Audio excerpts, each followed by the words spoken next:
Yo, this is George Dr. Funkenstein Clinton, and you're listening to LifeMinute TV. At 84, soon to be 85, legendary funk master George Clinton shows no signs of slowing down. He took a break from mixing new music in the studio recently to tell me all about the inaugural P-Funk Festival he's planning for later this month, plus his decades-long career working with everyone from Prince to the Red Hot Chili Peppers, and why the best is still yet to come. This is a Life Minute with George Clinton. So April 11th, the inaugural P-Funk Festival. Tell us about it. I'm going to be there with a whole bunch of the family and family groups of P-Funk. All of the people that play with us probably going to be there. I know we're going to have a great time, and it's right down the street from my house in Tallahassee. Yeah, so it's going to be wild, and everybody's going to be playing the funk all day long. So I'll probably be out there with some of the grandkids early in the day, because I'm gonna have a good time. That's I'm gonna use it as the excuse, ham it up all day long. And we'll probably be able to do a lot of songs that people never heard us do, because we have all day to do it. Something to do every year. That's amazing, and good for you. Your 85th birth year. I can't believe it. You don't look it. You look amazing. You're one of the godfathers of funk. How does it feel to be revered that way? I feel good. It's a good excuse to get out here and still be part of what's going on. No, it definitely feels good. I'd be lying if I didn't say, but I try to entertain that later on when I'm finished. I ain't finished right now, so I don't want to sit around and gloat on how good it is. I got to do some more in order to be out here. That's fair. Did you always know you wanted to be a musician? How did you get into it? It was embedded in my brain. I wasn't going to do nothing else. I did hair just to keep me afloat and in style. No, I knew this was it. Music and, songwriting and creating, that was it. In 1955, 56, rock and roll was just being born. So I was around right from the beginning of that Bobby Sox Blue Jean phenomenon. And we just got television, just all of that stuff came. It imprinted me really deep at 13 when Frankie Lyman came out with Why Do Fools Fall in Love. And I saw that, he was the Michael Jackson of that era. And Plainfield, New Jersey, it seems like a lot of the music scene came from that area. Why do you think that is? Yeah, Plainfield and I lived in Newark. I rode to Plainfield every morning for the barbershop. So I think it was in the water, because I got a band out of there 2 times. Hazel, Billy Nelson, and Bernie Worrell, Excited, Cordell Mawson, Glenn Gowen. I mean, just on and on. And they was all right there. Like 10 years old, hanging around my barbershop. Wow. And tell us about the start of it, a doo-wop group, right? The Parliaments were the start of it? That's where we were doo-wopping it. The barbershop was like I said, it came from the seeing Frankie Lyman and his doo-wop group. And then I used to go to the Apollo Theater every week and watch all the different Cadillacs, the Heartbeats. And that was, my first love. Until 59, Smokey Robinson and Motown came out with Shop Around, The Temptations, My Girl. That kind of like what we did in the barbershop in Plainfield. We doo-wop until we were able to get our first record out, which was 67. I Want to Testify.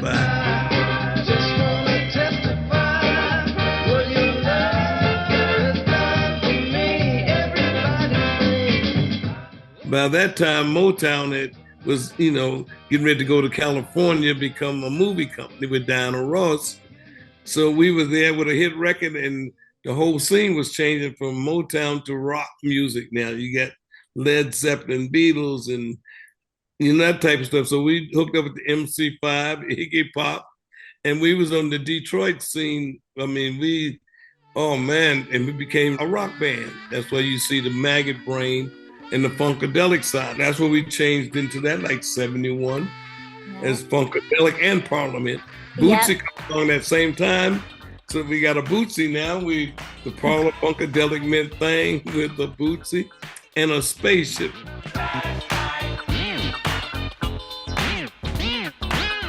Yes, the spaceship. How did that come to be?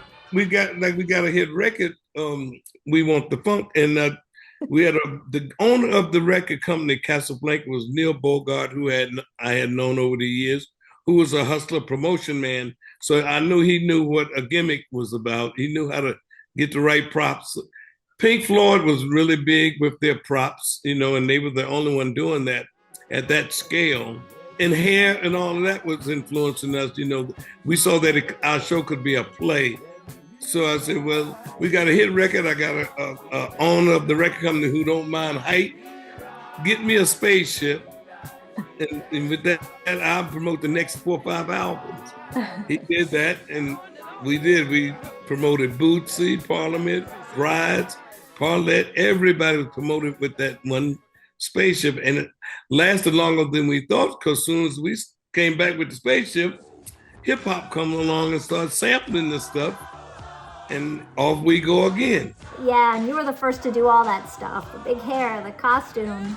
Oh yeah, barbershop there. And like I said, we were there from the beginning of rock and roll. So yeah. We watched it as it gradually grew through Motown and through the Beatles and all that. So we kind of knew where we were going if we got a chance. And we had a pretty good team that helped us through it. What do you consider some of the highest points of your career? Now? Why do you say that? Haven't finished what I'm doing, so that's the way I look at it. I still feel like it's ascending. Right. We had to leave the planet out of a spaceship and wait for everybody to get ready to go. So I'm thinking it's getting close to the time for us to do that. Well, you know what they say, 85 is the new 55. I'll just reclone myself and keep on going anyway. You're still a youngster yet. How do you feel about the massive influence you've had on the younger generation? Like you said, especially hip hop artists who've sampled everything. It's the DNA of all booty shaking music. It's the DNA in music, period. Funk there's a bit of funk everywhere. We just keep it together. We try to help be the definition of what we are doing. We try to be involved with the interpretation piece. Well, half of us, so we don't never leave that up to just the PR or the public, or definitely not the record companies. We've always tried to manage our own direction, and right now it's pretty good because you can do that on the internet real good. And we know how to clown, we know how to trend, and that seemed to be, back in the day, you had to work hard to trend. You had to go out and get a PR firm to do all that stuff. Tell us a little bit about your producing career too, like the Red Hot Chili Peppers, for example.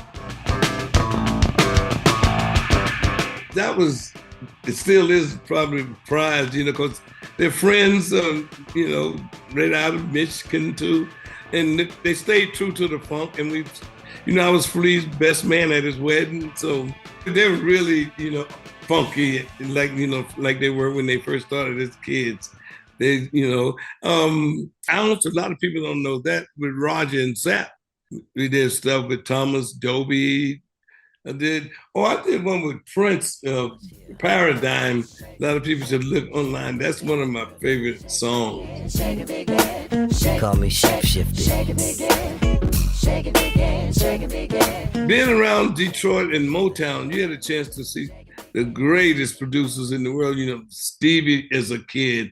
Holland Dozier, Holland, Barry Gordy, Smokey.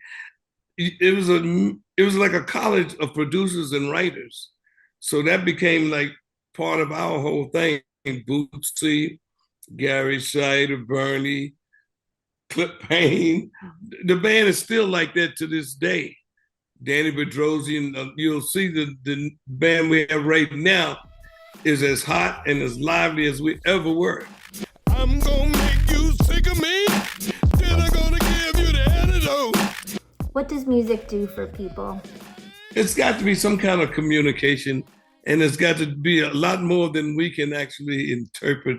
I mean, I'm all the way into the belief of frequency is healing and all of that it has a property about it that we don't even understand scientifically yet, that we just dance to it and listen to it, feel good. So it do something on that level, spiritual and all those, but I think it's got something else, that's directly connected to the planet. Maybe it'll come take us on a spaceship and take us away. Oh, yeah, it's gonna do all of that. Where did the name funk even come from? I don't know. But musically, you had a lot of blues and jazz musicians who I felt it or said the word funky, and I don't know.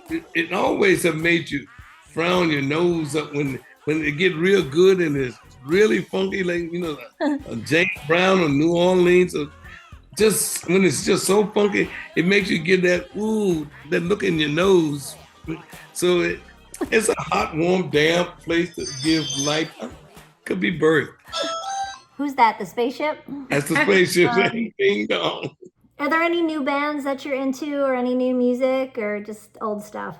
It's a bunch of Hollywood musicians that like when I worked with Kendrick Lamar, did To Pimp a Butterfly, Kamasi Washington, Flying Lotus, and Thundercats, and all those guys out there in that crew.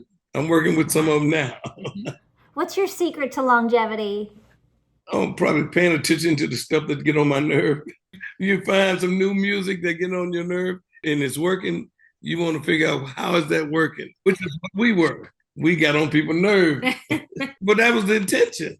I mean, that was rock, funk, all of that was to be something that your parents wasn't, to be something that your big brothers and sisters wasn't, They always seemed like they were trying to be funky, but when we couldn't be funkier.